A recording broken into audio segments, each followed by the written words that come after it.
جو فتین اٹھتا ہے، جو فتنہ باز فتنہ پرور اٹھتا ہے، سب سے پہلا کام عوام الناس کا علماء پر سے ایمان متزلزل کر دیتا ہے۔ اور چھپتا کہاں ہے؟ میں قرآن کی تبلیغ کر رہا ہوں، میں سیدھے قرآن پڑھنے کی بات کر رہا ہوں، میں حدیث رسول پڑھانے کی بات کر رہا ہوں، میں سیدھے کتابوں سے جوڑ رہا ہوں۔ اللہ کے بندے، جو کتابیں جن کا تو حوالہ دے رہے وہ بھی علماء ہی کی لکھی ہوئی۔ ہم اور آپ واقعی معنوں میں قرآن و سنت سے جڑنا چاہتے ہیں، دین سے جڑنا چاہتے ہیں، صحیح دین سے جڑنا چاہتے ہیں، صحیح انداز میں جڑنا چاہتے ہیں، تو پھر اللہ تبارک و تعالیٰ نے دین سے جڑنے کے معاملے میں علماء کو واسطہ بنایا۔ جیسے اللہ تعالیٰ نے نبی علیہ السلام کو اپنے دین سے جوڑنے کے لیے ذمہ داری نبی پر چھوڑی تھی، نبی کے بعد نبی کے وارث مقرر کر کے اللہ تعالیٰ نے لوگوں کو دین سے جوڑے رکھنے کے لیے اللہ تبارک و تعالیٰ نے علماء کو ذریعہ بنایا۔ وہ مسجد جہاں امام اور مقتدیوں کا رشتہ اچھا ہو بڑی کامیاب مسجد ہوتی ہے، وہ بستی جہاں علماء اور عوام کے درمیان صحیح رشتہ ہو بڑی پیاری بستی ہوا کرتی ہے، وہ سماج جہاں علماء اور عوام کا صحیح رشتہ برقرار رہتا ہے وہ سماج فتنوں سے پاک ہوتا ہے، یا فتنے سر اٹھاتے بھی ہیں تو لوگوں کا زیادہ نقصان نہیں کر پاتے۔ فتنے وہیں اٹھتے ہیں جہاں پر عالم دین سے رشتہ کمزور ہو یا عالم دین کا وجود نہ ہو۔ بھیڑیا اسی ریوڑ پہ حملہ کرتا ہے جس کا کوئی چرواہا نہیں ہوتا، اور ایک چرواہا 1000 بھیڑ بکریوں کی بھی حفاظت کر لے جاتا۔ الحمدللہ رب العالمین، والصلاة والسلام على أشرف الأنبياء والمرسلين وعلى آله وأصحابه أجمعين ومن تبعهم بإحسان إلى يوم الدين. يا أيها الذين آمنوا اتقوا الله حق تقاته ولا تموتن إلا وأنتم مسلمون. يا أيها الناس اتقوا ربكم الذي خلقكم من نفس واحدة وخلق منها زوجها وبث منهما رجالا كثيرا ونساء واتقوا الله الذي تساءلون به والأرحام إن الله كان عليكم رقيبا. يا أيها الذين آمنوا اتقوا الله وقولوا قولا سديدا يصلح لكم أعمالكم ويغفر لكم ذنوبكم ومن يطع الله ورسوله فقد فاز فوزا عظيما. أما بعد فأعوذ بالله من الشيطان الرجيم. بسم الله الرحمن الرحيم. يا أيها الذين آمنوا أطيعوا الله وأطيعوا الرسول وأولي الأمر منكم فإن تنازعتم في شيء فردوه إلى الله والرسول إن كنتم تؤمنون بالله واليوم الآخر ذلك خير وأحسن تأويلا. لائق صد احترام صدر اجلاس، معزز علماء کرام، بزرگوں، نوجوان بھائیوں اور پردہ نشین خواتین اسلام، مجھے جو عنوان دیا گیا ہے یا جس عنوان پر گفتگو کرنے کے لیے کہا گیا ہے وہ عنوان ہے علماء اور عوام کا باہمی تعلق اور باہمی ربط۔ حاضرین گرامی، چونکہ آپ عوام الناس اور ادھر بیٹھے ہوئے یا آپ کے درمیان بیٹھے ہوئے کچھ ہمارے اپنے معزز اہل علم علماء کے طبقے میں شمار کیے جاتے ہیں، ان دونوں کے درمیان شریعت اسلامیہ نے کیا ربط رکھا ہے، ان دونوں کے تعلق کی نوعیت کیا ہے؟ دوسرے الفاظ میں یوں کہیے کہ ایک مسلمان کی زندگی میں کسی عالم دین کی ضرورت ہے کہ نہیں ہے، اگر ہے تو اس کا مقام کیا ہے، اس کا درجہ کیا ہے، اور دوسری طرف علماء کرام کی زندگی میں آپ عوام الناس، آپ مسلمان مرد و خواتین کو کیا درجہ حاصل ہونا چاہیے، دونوں کا باہم آپس میں ایک دوسرے کے ساتھ کس قسم کا رشتہ ہونا چاہیے، اس رشتے کی نزاکت کو سمجھنا سمجھانا آج کے دور کا بڑا ہی اہم مسئلہ ہے۔ یہ بات یاد رکھیں کہ انما المؤمنون اخوہ، مومن آپس میں ایک دوسرے کے بھائی ہیں، اور یہ رشتہ ہر دو مسلمان کے درمیان اللہ تبارک و تعالیٰ نے قائم کیا ہے، استوار کیا ہے۔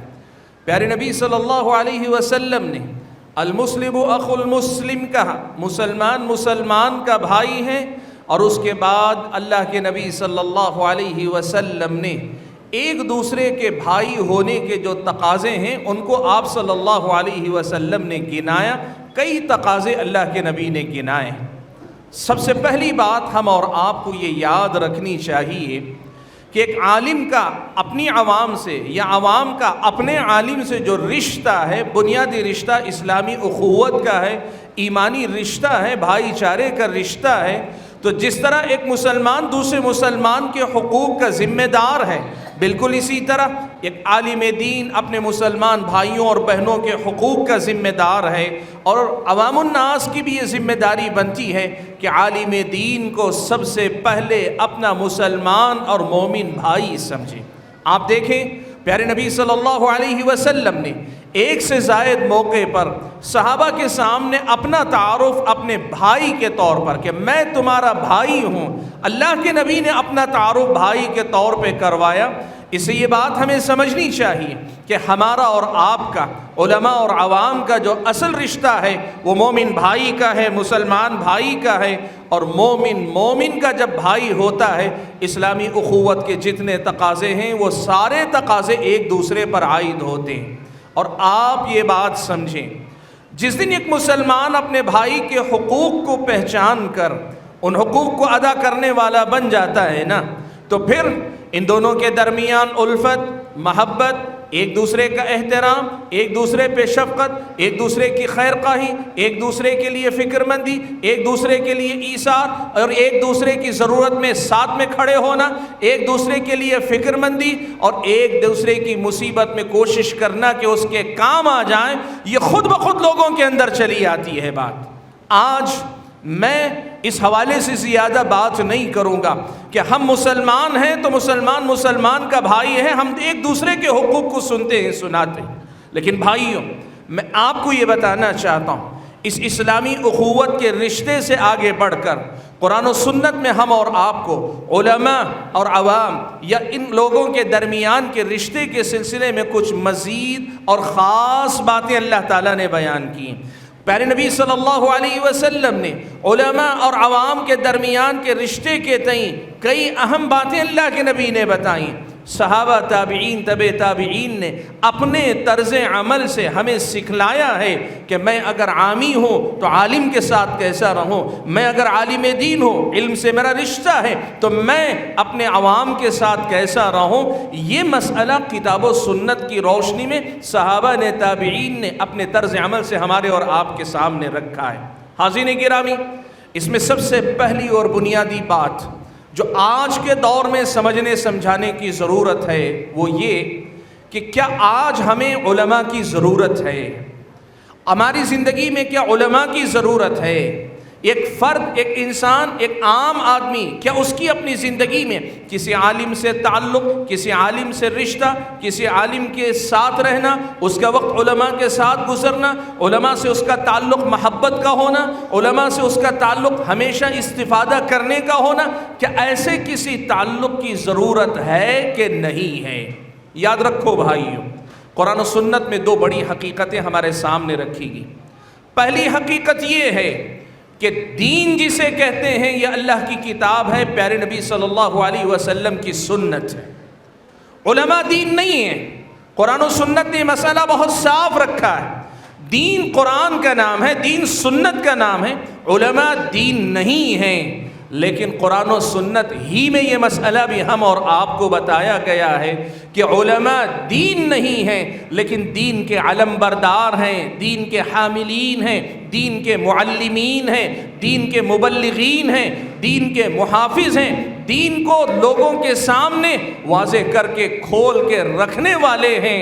یاد رکھو میرے بھائیوں، قرآن مجید کی جو آیت کریمہ میں نے آپ کے سامنے پڑھی، اس آیت میں اللہ تبارک و تعالیٰ نے اسی حقیقت کو بتایا کہ جو لوگ علماء کو دین کا مقام دے دیتے ہیں یہ بھی گمراہی کا شکار ہوتے ہیں، اور جو لوگ قرآن و سنت کی پیروی کے نام پہ علماء کو ان کا جائز مقام دینا نہیں چاہتے، قرآن و سنت میں جو درجہ اللہ نے دیا ہے وہ دینا نہیں چاہتے، یہ لوگ بھی کتاب و سنت کی روشنی میں گمراہ ہیں۔ آئیے میں آپ کو سمجھاتا ہوں۔ اللہ نے فرمایا یا ایھا الذین آمنوا اطیعوا اللہ واطیعوا الرسول واولی الامر منکم، اے ایمان والو تم اللہ کی اطاعت کرو وَأَطِيعُوا الرَّسُولَ، اور رسول کی اطاعت کرو، وَأُولِي الْأَمْرِ مِنْكُمْ، اور تم میں سے جو ذمہ دار ہیں ان کی بھی، یعنی ان کی بھی اطاعت کرو۔ اس آیت کی تفسیر میں علامہ ابن کثیر رحمۃ اللہ علیہ نے حضرت ابو ہریرہ رضی اللہ تعالیٰ عنہ وغیرہم بعض صحابہ اور تابعین کے حوالے سے نقل کیا کہ اللہ تعالیٰ نے یہاں اولو الامر جن کو کہا، ذمہ دار جن کو کہا ہے، اس سے مراد کون ہے؟ کہا انتظامی امور میں، حکومت کے معاملات میں یہ امراء ہیں، یہ حکمران ہیں، اور دینی معاملات میں علماء ہیں۔ اللہ تعالیٰ نے اس آیت میں یوں سمجھیے کہ اللہ نے کہا اے ایمان والو، اللہ کی اطاعت کرو، رسول کی اطاعت کرو، اور تمہارے جو علماء ہیں، تفسیر کے مطابق لفظ کا ترجمہ نہیں، تفسیر کے مطابق تم میں سے جو علماء ہیں ان کی بھی اطاعت کرو۔ بھائیو، یہاں ایک مسئلہ آپ کو میں بتانا چاہتا ہوں۔ ہمارے اپنے جو علماء گزرے ہیں، تقریباً 6 صدی کے ایک عالم دین ہیں، علامہ طیبی کہلاتے ہیں۔ علامہ طیبی رحمۃ اللہ علیہ نے اس آیت سے ایک بڑا اہم مسئلہ سمجھایا۔ وہ یہ کہتے ہیں اللہ تبارک و تعالیٰ نے یہاں یہ بات بیان کی کہ اللہ کی اطاعت کرو تو لفظ اطاعت کا مستقل ذکر کیا، یہ بتانے کے لیے کہ اللہ کی بات آ جائے، اللہ کی بات پہ عمل کرنے کے لیے کسی اور حوالے کی ضرورت نہیں، وہ اللہ کی بات ہے، اس کی اطاعت کی جائے گی۔ وَأَطِيعُوا الرَّسُولَ، رسول کی اطاعت کا اللہ نے حکم دیا تو اللہ تبارک و تعالیٰ نے لفظ اطاعت دوبارہ ذکر کیا، کہا اور رسول کی اطاعت کرو، اس لیے کہ رسول کی بات آ جائے ان کی بھی اطاعت کی جائے گی، مزید کسی چیز کے سہارے کا انتظار نہیں کیا جائے گا۔ لیکن ان دو کے تذکرے کے بعد جب اولو الامر کا تذکرہ کیا، حکمران اور علماء کا تذکرہ کیا، اللہ تعالیٰ نے لفظ اطاعت کو دوبارہ نہیں دہرایا، تیسری بار نہیں دہرایا، بلکہ ان کو پچھلی 2 اطاعتوں سے جوڑ دیا، یہ بتانے کے لیے کہ اولو الامر کی اطاعت، علماء کی، حکمرانوں کی اطاعت کی جائے گی، لیکن اس وقت تک جب تک یہ اللہ اور اس کے رسول کی اطاعت کے تابع رہے، اللہ اور اس کے رسول کی سنت اور شریعت کے دائرے میں رہے، تب تک اس کی اطاعت کی جائے گی۔ بھائیو، اس مختصر سی وضاحت کی روشنی میں جو مسئلہ میں آپ کے سامنے رکھنا چاہتا ہوں وہ یہ 2 باتیں ہیں، ان کو یاد رکھنا اللہ کے بندو۔ اللہ کی اطاعت، رسول کی اطاعت کے بعد علماء کی اطاعت کا درجہ آتا ہے۔ جو آدمی اللہ اور اس کے رسول کی اطاعت کے برابر یا ان سے پہلے علماء کو لے آتا ہے، یہ آدمی گمراہ ہے اسلامی شریعت کی نظر میں۔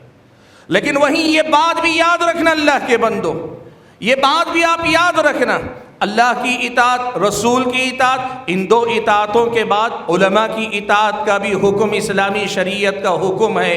جو آدمی قرآن و سنت کی ہدایات کے بعد علماء کی اطاعت کا، علماء کو ان کا درجہ نہیں دیتا، ان کی اطاعت کا قائل نہیں ہوتا، اسلامی شریعت کی نظر میں یہ بھی گمراہ انسان ہے۔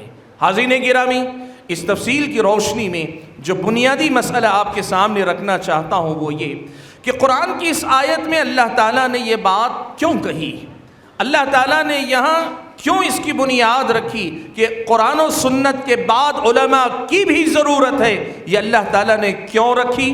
اس کو سمجھنے کے لیے ہمیں کچھ باتیں سمجھنی پڑے گی۔ ان میں سے پہلی بات یہ ہے، دیکھو اللہ کے بندو، اللہ تعالیٰ نے نبی علیہ الصلاۃ والسلام کا انتخاب نبوت کے لیے کیا۔ آپ صلی اللہ علیہ وسلم پر اللہ تعالیٰ نے نبوت کے سلسلے کا خاتمہ کر دیا۔ اب ہر نبی کی ذمہ داری ایک تو اللہ تعالیٰ کی طرف سے دین کو لینا، وحی کو اپنانا ہے، اور دوسرے نمبر پر جو وحی اللہ تعالیٰ کی آئی ہے اسے لوگوں کے سامنے کھول کر بیان کرنا ہے، اس پہ عمل کر کے دکھلانا ہے، اس کے سلسلے میں پیدا ہونے والے سوالات کے جواب دینا ہے۔ اگر عملی میدان میں لوگوں میں کہیں کمی بیشی ہوتی رہتی ہے تو لوگوں کو تنبیہ کرنا ہے، ان کو ترغیب دلانا ہے، ان کو ڈرانا ہے۔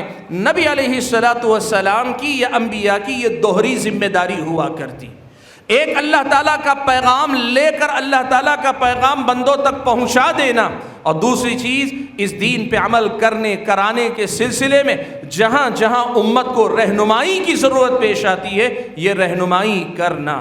آپ جانتے ہیں اللہ تعالیٰ نے نبی علیہ الصلاۃ والسلام پر نبوت کا سلسلہ ختم کر دیا۔ آپ اللہ کے آخری نبی، آخری رسول ہیں، قرآن مجید آسمان سے اترنے والی آخری کتاب ہے، دین اسلام اللہ تعالیٰ کا آخری دین ہے، اس کے بعد کوئی نبی نہیں، کوئی قرآن نہیں، کوئی نیا دین نہیں، یہی دین باقی رہے گا۔ اب یہاں دیکھو، اللہ کے نبی کے جانے کے بعد اللہ تعالیٰ نے سب سے پہلے تو دین کی حفاظت کی ذمہ داری اپنے سر لے لی۔ اللہ تعالیٰ نے اِنَّا نَحْنُ نَزَّلْنَا الذِّكْرَ وَإِنَّا لَهُ لَحَافِظُونَ، ہم نے اس قرآن کو، ذکر کو اتارا، ہم ہی اس کی حفاظت کرنے والے، اللہ تعالیٰ نے اس کی ذمہ داری اپنے سر لے لی۔ تو پھر دوسرا مسئلہ تھا کہ اس کتاب کو بیان کرنا، اس کتاب کو پڑھانا، اس کتاب کو سمجھانا، اس کتاب کو لوگوں تک پہنچانا، اس کتاب کے سلسلے میں اشکال، سوال، اعتراض ہو تو اس کا جواب دینا، اور اتنا ہی نہیں، لوگوں کے سامنے اس کتاب کی روشنی میں نئے نئے جو مسائل آ سکتے ہیں، ان نئے مسائل میں رہنمائی دینے کے لیے اس کتاب سے مدد لے کر صحیح رہنمائی لوگوں کے اندر دینا۔ یوں سمجھیے نبی علیہ السلام کی زندگی کی جو بقیہ ذمہ داریاں تھیں، ان ذمہ داریوں کو ادا کرنے کے لیے اللہ تعالیٰ نے کیا انتظام کیا؟ نبی علیہ السلام نے فرمایا العلماء ورثۃ الانبیاء، علماء انبیاء کے وارث ہیں، علماء انبیاء کے وارث ہیں۔ یہ کون سی وراثت ہے؟ کہا وَإِنَّ الْأَنْبِيَاءَ لَمْ يُوَرِّثُوا دِينَارًا وَلَا دِرْهَمًا، یہاں وراثت دینار و درہم کی نہیں، انما ورثوا العلم، علماء کی انبیاء کی وراثت جو علماء کے حق میں آتی ہے وہ علم ہے جو نبی علیہ السلام نے اپنے پیچھے چھوڑا ہے۔ بھائیو، اس حدیث کی روشنی میں اور اس تفصیل کی روشنی میں آج ہم اور آپ کو یہ مسئلہ سمجھنے کی ضرورت ہے کہ اللہ تبارک و تعالیٰ نے نبوت کا سلسلہ ختم کر دیا، لیکن اللہ تعالیٰ اس دین کو جو قیامت تک باقی رکھے گا، قرب قیامت تک اسے جو لے جائے گا، یہ لے جانے کی ذمہ داری کسی نبی کے ذریعے نہیں، اللہ تعالیٰ علماء کے ذریعے پورا کرے گا۔ اسی لیے آپ دیکھیں امام بخاری رحمۃ اللہ علیہ نے جو حدیث اللہ کے نبی نے بیان فرمائی کہ لا تزال طائفۃ من امتی علی الحق ظاہرین، ایک گروہ برابر امت کے اندر باقی رہے گا، حق کا علمبردار رہے گا، وہ غالب رہے گا۔ یہ حدیث جب امام بخاری رحمۃ اللہ علیہ نے بیان کی تو امام بخاری رحمۃ اللہ علیہ نے کہا کہ یہاں طائفہ سے مراد علماء کی جماعت ہے، یہ علماء کی جماعت ہے۔ کیوں؟ انہی کے ذریعے اللہ تعالیٰ دنیا والوں پہ حجت قائم کرتا ہے، یہی لوگ اللہ تعالیٰ کے دین کو لوگوں کے اندر پھیلا کر لوگوں پہ اللہ کی حجت پوری کرتے ہیں۔ میرے بھائیوں، یہ علماء میری اور آپ کی دینی ضرورت ہیں، یہ علماء میرے اور آپ کی دین، میرے اور آپ کے اور ہمارے اور آپ کے دین کے درمیان رابطے کا ذریعہ ہیں۔ آج آپ دیکھو عوام الناس عربی زبان نہیں جانتے، کوئی عربی زبان جانتا بھی ہو، قرآن کریم محض عربی زبان کی بنیاد پر پوری طرح نہیں سمجھا جا سکتا۔ قرآن مجید کو سمجھنے سمجھانے کے لیے عربی زبان سے آگے بہت ساری چیزوں کی ضرورت ہوتی۔ آج قرآن وہی ہے، آج حدیث وہی ہے، اور دین قرآن و سنت ہی ہے، لیکن اس قرآن و سنت کو سمجھنے سمجھانے کا جو مسئلہ، اس ذمہ داری کو نبھانے کے لیے اللہ تعالیٰ نے علماء کو رکھا ہے۔ اور آج اگر یہ تفصیل آپ کی سمجھ میں آ رہی ہے تو پھر آپ کو یہ بھی سمجھنا چاہیے میرے بھائیوں کہ ہماری اور آپ کی زندگی میں ہم اور آپ واقعی معنوں میں قرآن و سنت سے جڑنا چاہتے ہیں، دین سے جڑنا چاہتے ہیں، صحیح دین سے جڑنا چاہتے ہیں، صحیح انداز میں جڑنا چاہتے ہیں، تو پھر اللہ تبارک و تعالیٰ نے دین سے جڑنے کے معاملے میں علماء کو واسطہ بنایا۔ جیسے اللہ تعالیٰ نے نبی علیہ السلام کو اپنے دین سے جوڑنے کے لیے ذمہ داری نبی پر چھوڑی تھی، نبی کے بعد نبی کے وارث مقرر کر کے اللہ تعالیٰ نے لوگوں کو دین سے جوڑے رکھنے کے لیے اللہ تبارک و تعالیٰ نے علماء کو ذریعہ بنایا۔ لیکن یہ ذریعہ کیسے؟ قرآن و سنت امام ہے، قرآن و سنت سب سے اوپر ہیں، اور علماء کی ذمہ داری اسی قرآن کو سمجھانا، اسی حدیث کو سمجھانا، اسی کی روشنی میں نئے مسائل کی وضاحت کرنا، یہ علماء کرام کی ذمہ داری ہے۔ میرے بھائیوں، آج کے دور کے جو فتنے ہیں نا، ان فتنوں میں سے بہت بڑا فتنہ میں آپ کو بتاؤں، اس امت میں جو سب سے پہلا فتنہ اٹھا نا، اس فتنے سے اس کا آغاز ہوا، اور آج کے دور کا بھی بڑے سے بڑا جو فتنہ ہے نا، وہ فتنہ یہی ہے کہ لوگ امت کو علماء سے کاٹنا چاہتے ہیں، امت کو علماء سے دور کرنا چاہتے ہیں، اور جب علماء سے لوگ دور ہو جاتے ہیں ان کو اندازہ بھی نہیں رہتا، خود بخود دین سے دور ہو جاتے ہیں۔ آپ کو معلوم ہے تاریخ میں سب سے پہلا فتنہ، سب سے پہلی جو گمراہی وجود میں آئی خوارج کا فتنہ تھا۔ اور خوارج کی گمراہی کیا تھی؟ وقت کے جو علماء تھے، صحابہ کرام تھے، ان کو چھوڑ کر خود دین سمجھنے کی بات کرتے تھے، خود قرآن سمجھنے کی بات کرتے تھے۔ بھائیو، دو چیزوں میں بڑا فرق ہے، یاد رکھنا۔ ایک ہے علماء کی اندھی تقلید کرنا، علماء کی بات ہی کو دین مان لینا، علماء ہی کو سب کچھ تسلیم کر لینا، یہ غلو ہے، یہ انتہا پسندی ہے، یہ حد سے تجاوز کرنا ہے، یہ غلط ہے۔ لیکن ہم کسی کے مقلد نہیں، ہم قرآن و سنت کے پیروکار ہیں، ہم قرآن پہ عمل کرنے کی دعوت دیتے ہیں، ہم حدیث پہ عمل کرنے کی دعوت دیتے ہیں۔ اس نام سے آج سوشل میڈیا پہ کچھ ایسے فتنے بھی اٹھ رہے ہیں جو خوارج کے طرز پر دین کی جو تفہیم و تشریح صحابہ نے کی، تابعین نے کی، تبع تابعین نے کی، اور اسی سلسلے کو علماء امت کو سمجھا رہے ہیں، اس سارے حصے کو لپیٹ کر خود اپنے آپ کو کہتے ہیں قرآن ہے، سنت ہے، پھر میں اس کا سمجھانے والا ہوں۔ یہ خوارج کی روش تھی۔ وقت کے علماء صحابہ کے ہوتے ہوئے ان سے دین سمجھنے کے معاملے میں مدد لینے تیار نہیں تھے، اپنے طور پر وہ دین سمجھنے کی بات کرتے تھے۔ آج یہی صورتحال ہماری اور آپ کی امت کے اندر دیکھنے کو مل رہی ہے۔ میں آج آپ کو بتاؤں، آج مجھ سے پہلے تقریروں میں آپ نے نام سنے، کئی لوگ سوشل میڈیا پہ ہیں، کوئی ڈاکٹر ہے، کوئی انجینئر ہے، کوئی مدعی نبوت ہے، کوئی مہدویت کا دعوے دار ہے، کوئی کچھ ہے، کوئی کچھ۔ آپ یہ بات نوٹ کر کے دیکھ لینا، جتنے نئے دعوے دار کھڑے ہوتے ہیں نا، وہ سب سے پہلی کوشش ایک ہی کرتے ہیں، وہ کیا ہے معلوم؟ سامنے والے نوجوان کا علماء پر سے ایمان متزلزل کر دیں، اعتماد ختم کر دیں، بھروسہ مٹا دیں۔ سامنے والا یہ کہ یہ سارے علماء بک گئے ہیں۔ اللہ کے بندوں ذرا یہ بات بتاؤ، اللہ کے نبی جن کو اپنا وارث کہیں، العلماء ورثۃ الانبیاء کہیں، کیا ایسے ہو سکتا ہے کہ سارے کے سارے علماء بک جائیں، سارے کے سارے علماء بزدل ہو جائیں، سارے کے سارے علماء دنیا دار ہو جائیں، سارے کے سارے علماء حق چھپانے والے ہو جائیں؟ یاد رکھو اللہ کے بندو، یہ اللہ تعالیٰ کا دین ہے، یہ امت محمدیہ امت مرحومہ ہے، اللہ کا رحم و کرم اس کے ساتھ ہے۔ اللہ تعالیٰ کبھی اس امت کو بے یار و مددگار نہیں چھوڑے گا۔ وہ وقت جب امت یہ علماء کے بغیر ہوگی، وہ وقت ہوگا جب قیامت آنے والی ہوگی۔ اللہ کے نبی نے یہی نہ بتایا، اللہ کے نبی نے یہی تو بتایا کہ قیامت کے قریب یہ منظر ہوگا کہ جب کوئی عالم دین نہیں رہے گا، اس وقت لوگ جاہلوں کو اپنا رہنما بنا لیں گے۔ اس کا مطلب یہ ہوا قرب قیامت تک اللہ تبارک و تعالی امت کو علماء سے محروم نہیں رکھے گا۔ ہو سکتا ہے کچھ علماء دنیا دار نکل گئے، کچھ علماء ہو سکتا ہے اپنے پیٹ کی خاطر، اپنے جبے و قبے کی خاطر بک جائیں، ممکن ہے، لیکن یہ نہیں ہو سکتا سارے علماء ختم ہو جائیں۔ یہ تو کبھی اس امت کے ساتھ نہیں ہونے والا۔ اللہ کے بندو، آپ قرآن پڑھ کر دیکھو، آپ حدیث رسول پڑھ کر دیکھو، اللہ نے علماء کا جو مقام، جو درجہ بیان کیا، وہ کام کیا تھا ان کا، وہ کیا کریں گے، کیا نہیں کریں گے، ایسا کبھی نہیں ہوگا۔ میں کہہ رہا تھا اس وقت ایک بہت بڑا فتنہ سوشل میڈیا کے ذریعے جو فتین اٹھتا ہے، جو فتنہ باز، فتنہ پرور اٹھتا ہے، سب سے پہلا کام عوام الناس کا علماء پر سے ایمان متزلزل کر دیتا ہے۔ اور چھپتا کہاں ہے؟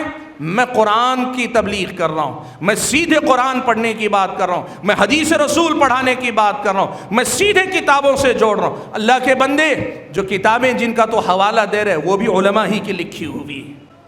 لوگوں کے ساتھ یہ آج بہت بڑا مسئلہ ہے۔ بھائیوں، بات کو میں دور لے کر نہیں جانا چاہتا، جو پیغام اصل میں بنیادی طور پہ دینا چاہتا ہوں وہ کیا ہے؟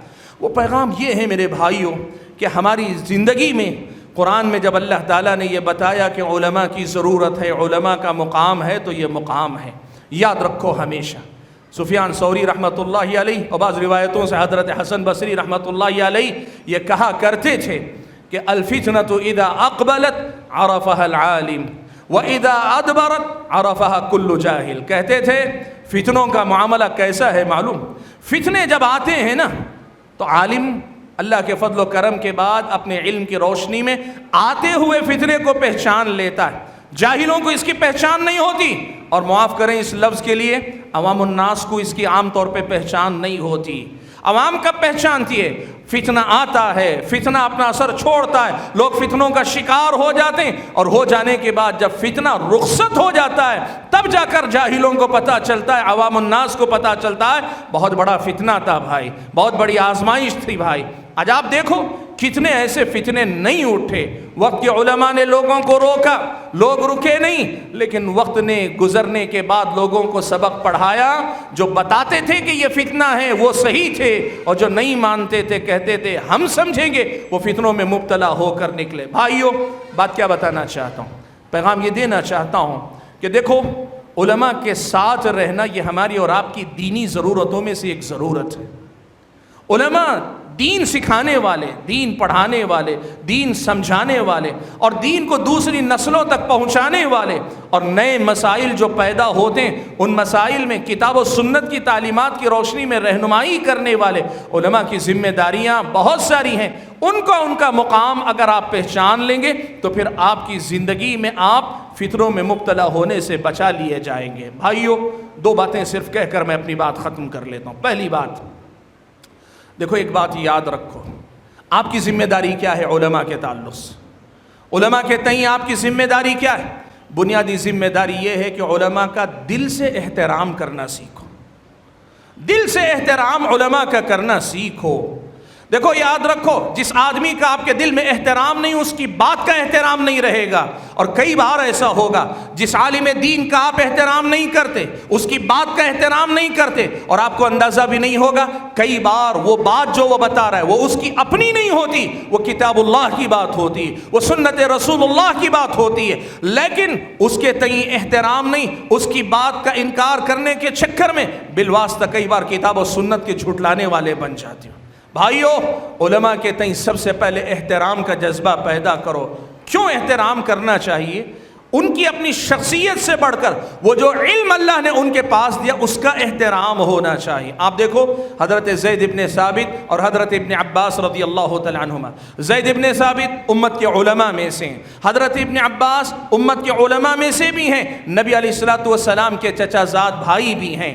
ایک مرتبہ حضرت زید ابن ثابت مجلس سے نکلے، ان کے لیے سواری لائی گئی، وہ بے سوار ہونا چاہ رہے ہیں، حضرت ابن عباس اچانک آئے اور اس کے رکاب پکڑ لی، جہاں پیر رکھ کر آدمی چڑھتا ہے گھوڑے پر سوار ہوتا ہے، اس کے رکاب پکڑ لی کہ آئیے قدم رکھ کے سوار ہو جائیے۔ حضرت زید ابن ثابت نے کہا یہ آپ کیا کر رہے ہیں؟ ابن عباس نے کہا ہمیں یہی سکھایا گیا ہے کہ ہم اپنے علماء کے ساتھ ایسا سلوک کریں۔ زید ابن ثابت رضی اللہ تعالیٰ عنہ نے حضرت ابن عباس کا ہاتھ چوم لیا، کہا ہمیں یہ سکھایا گیا ہے کہ نبی کے گھرانے خاندان رسول کے لوگوں کے ساتھ یہ سلوک، یہ محبت، یہ انداز اختیار کرے۔ حاضرین گرامی، علماء کا احترام کرو کہ احترام پہلی سیڑھی ہے اللہ تبارک و تعالیٰ کے فضل و کرم کے بعد ان سے استفادے کی۔ آپ جن کا احترام نہیں کرتے نا، ان سے آپ مستفید نہیں ہو سکتے۔ میں یہ بھی بتانا چاہوں گا، دیکھو ایک بات یاد رکھو، کئی بار کیا ہوتا ہے، علماء آپ ہی میں سے ہیں، آپ کے گھر کا بچہ حافظ قرآن پڑھتا ہے، عالمیت پڑھتا ہے، فضیلت کرتا ہے، اللہ توفیق دیتا اور آگے جا کے پڑھ کے آتا ہے، بہت سارا فرق آپ اس کی زندگی میں دیکھتے ہیں، لیکن یہ بات یاد رکھو وہ بھی انسان ہے، وہ بھی انسان ہے۔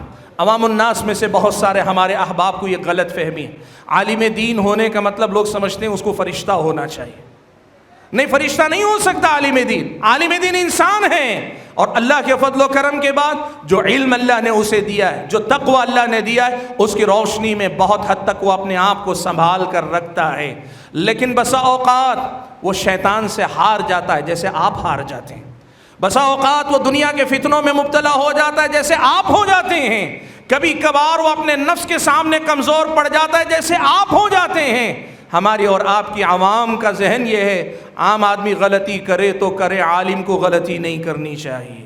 اللہ کے بندو، اللہ کے دین میں نہ عالم کو نہ عامی کو کسی کو غلطی نہیں کرنی چاہیے، اور اگر اللہ نہ کرے کوشش کے باوجود ایک آدمی اپنی زندگی میں اچھا ہے، کبھی کہیں لغزش ہو جاتی ہے، اللہ کے نبی نے کہا ایسی غلطیوں کو پکڑنے کے بجائے ان کو نظر انداز کرو۔ اللہ کے نبی نے فرمایا، سنن نبی داؤد کی روایت ہے، اقیلوا ذوی الہیئات عثراتہم الا الحدود، اللہ کے نبی نے فرمایا جو لوگ معتبر ہوتے ہیں، جن کا ایک مقام ہوتا ہے سماج میں، ان کی چھوٹی موٹی لغزشیں ایسا نہ ہو کہ وہ حدود اللہ کا مسئلہ ہو، زنا ہو، شراب ہو، قتل ہو، جن پہ حد جاری ہو سکتی، ایسے گناہ نہیں، لیکن اس سے ہٹ کر چھوٹی موٹی کمیاں ہو جائیں تو پھر ان کو نظر انداز کرو۔ آج یہ صورت حال ہے، بیچارہ امام لوگوں کی امامت کم کرتا ہے، لوگوں کی نظروں کا سامنا زیادہ کرتا ہے۔ وہ مسجد میں آئے تو لوگ گھڑی دیکھ کر اس کا ٹائم ناپتے ہیں، وہ گھر باہر نکلے تو لوگ اس کے کپڑے ناپتے ہیں، وہ بازار میں نکلے تو لوگ اس کے چال ڈھال کو ناپتے ہیں۔ اللہ کے بندو، عالم تم میں سے ہے، وہ تم جیسا ہے، فرق علم کا ہے، تو پہلے اسے اپنے میں سے ایک آدمی سمجھ کے قبول کرو، اس کے بعد پھر اس کے ساتھ معاملہ کرو، تو پھر آپ کی زندگی میں احترام آئے گا۔ بھائیوں، میں نے کہا عوام الناس کی طرف سے علماء کے تئیں جو ہونا چاہیے، احترام کو بنیاد بنائیں، آگے سارے خیر کے راستے اللہ کھول دے گا۔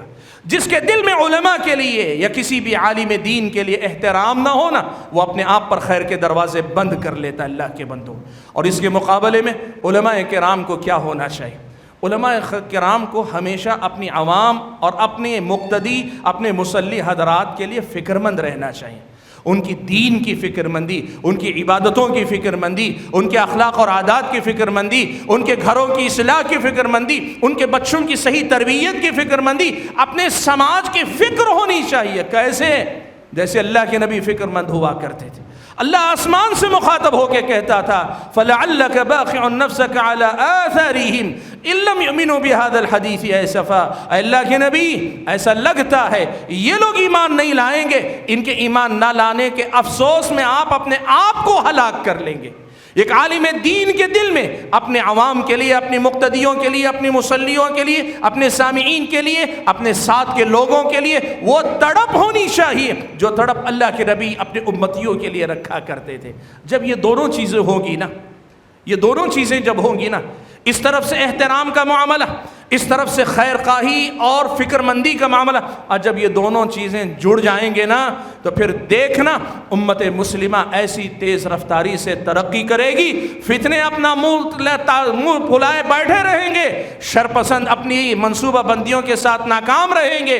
علماء اور عوام کا یہ باہمی رشتہ محبت کا، الفت کا، احترام کا، ایثار کا، قربانی کا، ایک دوسرے کی خیر خواہی کا، ایک دوسرے کے لیے قربان ہونے کا، یہ جو رشتہ، یہ رشتہ جب مضبوط ہو جائے گا، یقین مانے وہ مسجد جہاں امام اور مقتدیوں کا رشتہ اچھا ہو، بڑی کامیاب مسجد ہوتی ہے۔ وہ بستی جہاں علماء اور عوام کے درمیان صحیح رشتہ ہو، بڑی پیاری بستی ہوا کرتی ہے۔ وہ سماج جہاں علماء اور عوام کا صحیح رشتہ برقرار رہتا ہے، وہ سماج فتنوں سے پاک ہوتا ہے، یا فتنے سر اٹھاتے بھی ہیں تو لوگوں کا زیادہ نقصان نہیں کر پاتے۔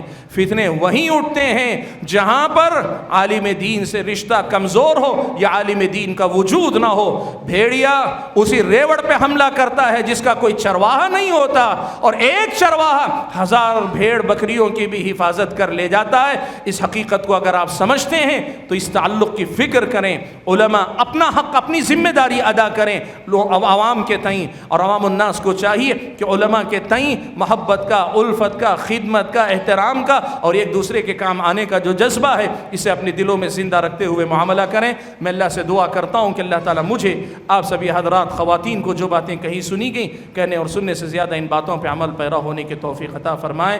آمین۔ وآخر دعوانا ان الحمد للہ رب العالمین۔